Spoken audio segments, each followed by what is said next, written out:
The final scam. Ricardo was a habitual swindler, a master of deception, someone who didn't care about the dreams or pain of others. To him, the world was a game board, and people were just pawns. His favorite phrase, repeated with a smug smile, was, "Every day, a fool and a smart guy leave their homes, and I'm the smart one." Over the years, he tricked the elderly, families who spent their lives saving, and even people in their most vulnerable moments. He had no mercy. His latest scam was bold and monstrous. He used the image of an elderly couple with terminal cancer to raise money.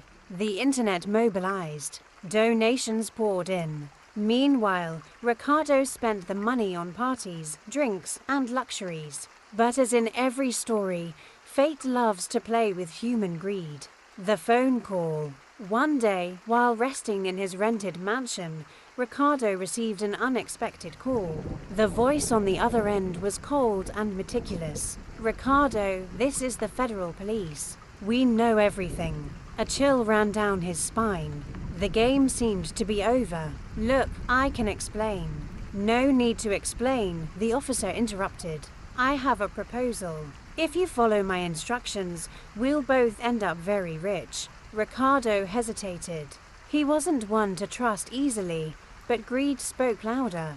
"How do I know this isn't a trap?" "Simple, I want to win, too. We have a trump card, the life insurance policy of the couple you used for your scam. With my connections, I can make you the beneficiary. Once the money is in your account, we'll split it, and you'll disappear." It was tempting. Ricardo saw the opportunity for the scam of his life. The plan.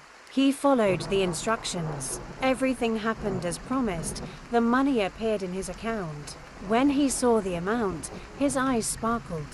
It was more than he ever dreamed. But greed is insatiable, and Ricardo decided he wouldn't share a penny.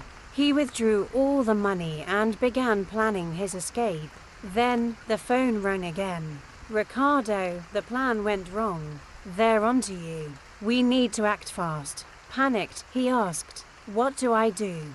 "Go to the car I sent. It'll take you to a safe place. Wait there until everything calms down." With no other options, Ricardo obeyed.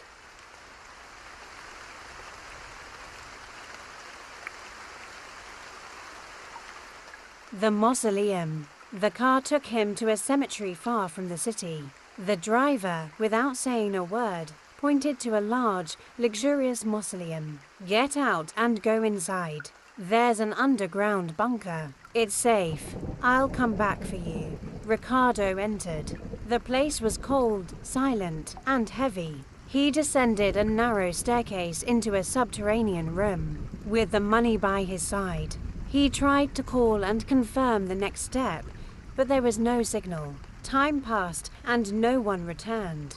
Discomfort turned into panic. He tried to open the mausoleum door, but it was locked. He started shouting, but only the echo responded. That's when he noticed something disturbing. On the wall of the tomb, there was a plaque with the names of the elderly couple he had used in his scam. Horror consumed Ricardo. The thought that this wasn't a hideout, but a trap began to make sense. He grabbed his phone again, and this time a message appeared. "This is your place. You used their pain to get rich. Now you'll die slowly, thinking about everything you've done. Death would be too easy a punishment. No one will hear your screams. Rest in peace alongside those you deceived."